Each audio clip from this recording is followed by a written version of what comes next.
हाँ जी, good morning friends. आज देखिए फंडामेंटल राइट्स के आर्टिकल 20 के बारे में आपको बताएंगे। तो आर्टिकल 20 क्या है? अपराधों के दोष सिद्धि के संबंध में संरक्षण। मतलब आपको अपराध के लिए, किसी भी अपराध के लिए दोष सिद्धि के संबंध में संरक्षण प्राप्त है। इसमें आपको 3 प्रकार के संरक्षण मिले हुए हैं। तो क्या है?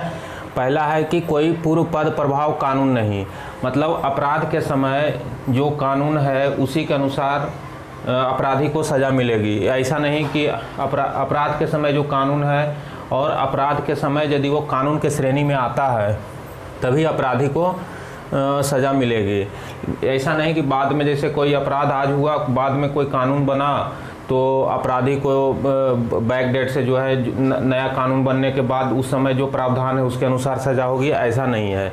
मतलब अपराध के समय जो कानून है उसी के अनुसार कार्रवाई की जाएगी। उसके अलावा इसमें क्या है कि दोहरी क्षति नहीं, मीन्स एक अपराध के लिए एक न्यायालय द्वारा एक ही प्रकार की सज़ा दी जा सकती है। नहीं कि एक ही अपराध के लिए एक न्यायालय कोई और सज़ा दे दे, दूसरे न्यायालय कोई और सज़ा, ऐसा नहीं हो सकता है। मतलब एक अपराध के लिए एक ही प्रकार की सज़ा दी जा सकती है। और तीसरा है स्व अभिशंसन नहीं, मतलब आपको अपने अपराध की स्वीकृति के लिए दबाव नहीं डाला जा सकता है। मतलब यदि आप अपराध स्वीकार नहीं करते हैं तो आप पे दबाव नहीं डाला जा सकता है।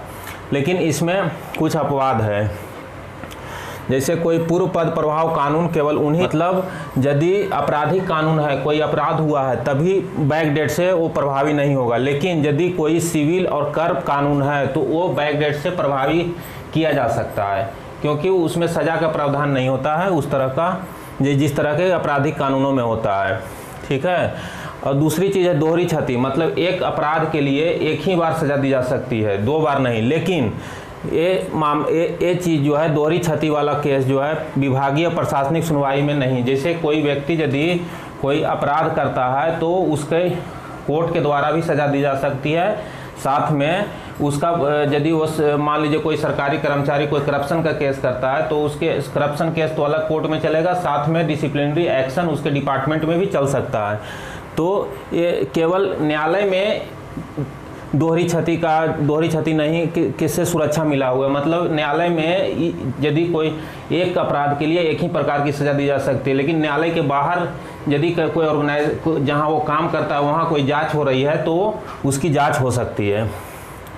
उसके अलावा स्व अभिशंसन नहीं, इसमें जो है कि आपको खुद जो है किसी अपने किए गए अपराध के बारे में खुद गवाह बनने से मतलब आप मना कर सकते हैं। लेकिन यदि आपको अपना पहचान के लिए अंगूठा का चिन्ह देना है, ब्लड देना है, सैंपल देना है तो आप उसमें मना नहीं कर सकते हैं। साथ में स्व अभिशंसन में एक प्रावधान यह है कि मान लीजिए कोई पुलिस जो है आपकी जांच करती है, आपके बैग या आपके घर की जांच करती है वारंट लेके, तो आपके घर से जो सामान प्राप्त होता है तो वो एज ए प्रूफ कोर्ट में प्रस्तुत किया जा सकता है। वो आप ये नहीं कह सकते हैं कि हम जो है नहीं दे सकते।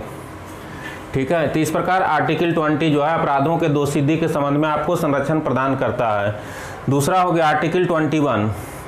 आर्टिकल 21 कहता है कि प्राण एवं दैहिक स्वतंत्रता। आर्टिकल 21 शुरू में क्या था, केवल इंडिविजुअल को अपने प्राण की स्वतंत्रता के बारे में माना गया था। सुप्रीम कोर्ट ने माना था कि कोई इंडिविजुअल को केवल उसकी प्राण की स्वतंत्रता इस आर्टिकल के तहत दी गई है। लेकिन मेनका गांधी वर्सेस भारत संघ में जो है इस आर्टिकल का विस्तृत व्याख्या किया गया तथा ये कहा गया कि आर्टिकल 21 केवल एक प्राण की स्वतंत्रता नहीं है, आपकी जीने की स्वतंत्रता नहीं है, बल्कि मानवीय गरिमा के साथ जीने की स्वतंत्रता है। मतलब आपको ऐसी स्थिति प्रदान की जानी चाहिए ताकि आप एक गरिमापूर्ण जीवन जी सकें। जैसे मान लीजिए कि कोई गरीब मजदूर है, यदि उसकी मजदूरी नहीं दी जाती है तो उसको आर्टिकल 21 के तहत डील किया जा सकता है, क्योंकि बिना मजदूरी का वो उसके गरिमापूर्ण जीवन जीने का कोई कल्पना ही नहीं की जा सकती है। दूसरी बात है, मान लीजिए कोई व्यक्ति कर्ज लेने के बाद किसी कारणवश वो अदा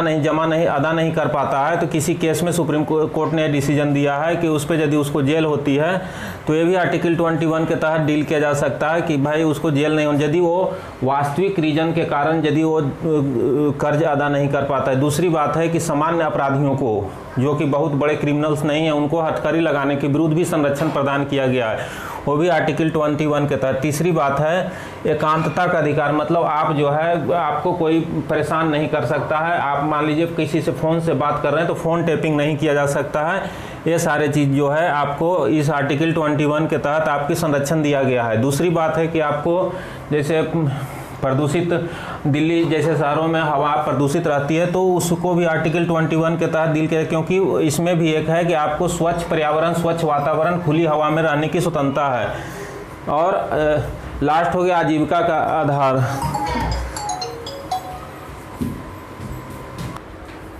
चौथा है आपका पांचवा आजीविका का अधिकार, मतलब आपको कुछ भी अर्निंग करने का अधिकार भी आर्टिकल 21, मतलब आप ऐसी ज़िंदगी जी सकें, गरिमापूर्ण जीवन जी सकें, ऐसा प्रावधान आर्टिकल 21 के तहत किया गया है। ये नहीं कि केवल आपको जीवित रहना है किसी भी तरह। प्राण एवं दैहिक स्वतंत्रता का मतलब ये नहीं है। प्राण एवं दैहिक स्वतंत्रता का मतलब है आपको गरिमापूर्ण जीवन जीने का अधिकार होना चाहिए। तो आर्टिकल 21 के तहत एक प्रावधान आर्टिकल 21A किया गया है, या क कह सकते हैं आर्टिकल 21A क, जिसमें कि 86वें संविधान संशोधन 2002 के द्वारा शामिल किया गया। इसमें क्या था कि 6 से 14 वर्ष तक के बच्चों को निःशुल्क और अनिवार्य शिक्षा का प्रावधान किया गया है। ठीक है, आर्टिकल 21A में इसको भी एक तरह से प्राण एवं दैहिक स्वतंत्रता के रूप में ही मान सकते हैं कि कोई बच्चा शिक्षित होगा तभी तो सही तरीके से जीवन जी पाएगा। उसी के तहत फिर बाद में RT अधिनियम, राइट टू एजुकेशन अधिनियम 2009 जो है, इसमें प्रावधान किया गया 14 वर्ष के बच्चों को अनिवार्य एवं गुणवत्तापूर्ण शिक्षा, मतलब 14 वर्ष तक की सरकार की जिम्मेवारी है RT अधिनियम 2019-9 के तहत कि प्रत्येक बच्चे को 14 वर्ष तक के बच्चे को अनिवार्य रूप से शिक्षा दिया जाए तथा शिक्षा एक गुणवत्तापूर्ण रूप से प्रदान किया जाए। इसमें इस RT अधिनियम में प्रावधान किया गया है कि बच्चों की संख्या कितनी होनी चाहिए, विद्यालय में शिक्षक बच्चों के अनुपात क्या होना चाहिए, सारा कुछ है RT राइट टू एजुकेशन अधिनियम के तहत परिभाषित किया गया है। उसके बाद एक आर्टिकल है 22। आर्टिकल 22 में क्या कहता है कि गिरफ्तारी एवं निरोध से संरक्षण। इसमें दो बातें कही गई है, एक तो व्यक्ति को गिरफ्तारी से संरक्षण दिया गया है, दूसरा जो है निरोध एक हिरासत होता है कि अपराध करने से पहले व्यक्ति को अपराध करने से पहले ही रोका जाए। मान लीजिए कि जैसे कभी क्या होता है कि जैसे चुनाव है तो चुनाव के समय ऐसे अपराधियों को पुलिस अरेस्ट कर सकती है जिससे कि कानून व्यवस्था का खतरा उत्पन्न हो जाए। चाहे ऐसा भी कुछ और भी ऐसी चीज़ें जो सरकार के पास ऐसी सूचना आती है कि व्यक्ति अपराध कर सकता है तो अपराध करने से पूर्व गिरफ्तार किया जा सकता है। तो इसमें दो प्रकार की चीज़ हो गई, एक तो निरोध हो गया कि अपराध करने से रोकना, और दूसरा क्या हो गया गिरफ्तारी, कि जब गिरफ्तारी, दोनों अलग चीज़ें हैं। जब निरोध के तहत हिरासत में लिया जाता है तो उसको 3 माह से ज़्यादा आप किसी को इसके तहत आप अरेस्ट करके नहीं रख सकते हैं। यदि 3 माह से ज़्यादा आपको अरेस्ट करना है इसके तहत, निरोध के तहत, तो आपको सलाहकार बोर्ड जिसमें उच्च न्यायालय के न्यायाधीश होते हैं उनको उचित कारण बताना होगा। उस कारण से यदि वो सहमत होते हैं तभी 3 महीने से ज़्यादा उनको अरेस्ट करके रखा जा सकता है। और यदि निरोध के तहत किसी व्यक्ति को अरेस्ट किया जाता है तो उसका उसे कारण भी बताना होगा कि क्यों अरेस्ट। लेकिन कुछ ऐसी चीज़ें हैं जिसमें देश की संप्रभुता और अखंडता खतरे में हो सकता है तो फिर कारण बताने की आवश्यकता नहीं है। तीसरा है कि यदि निरोध के तहत किसी व्यक्ति को अरेस्ट किया गया है तो वो व्यक्ति को अधिकार है कि वो इसके विरुद्ध अपील कर सकता है। ठीक है, तो आर्टिकल 21 का एक निरोध हो गया। दूसरा, जैसे इसमें पोटा वगैरह कानून बनाया गया था जिसमें जो है व्यक्ति को अपराध करने से पहले हिरासत में लिया जा सकता है। तीसरा है गिरफ्तारी जो है, यदि किसी को गिरफ्तार किया जाता है तो उसको गिरफ्तारी की सूचना देनी पड़ेगी और उसे किसी विधि व्यवसायी मतलब किसी वकील से सलाह लेने का भी अधिकार है। साथ ही साथ उस व्यक्ति को 24 घंटे के अंदर मजिस्ट्रेट के सामने प्रस्तुत करना होगा। यदि आर्टिकल कहता है कि यदि कोई व्यक्ति को पुलिस गिरफ्तार करती है तो 24 घंटे के अंदर उसे मजिस्ट्रेट को प्रस्तुत करना अनिवार्य है। फिर मजिस्ट्रेट जो है उसको आगे न्यायिक हिरासत दे सकती है। लेकिन निरोध के तहत गिरफ्तार व्यक्ति को मजिस्ट्रेट के सामने प्रस्तुत करने की ज़रूरत नहीं होती है। Thank you.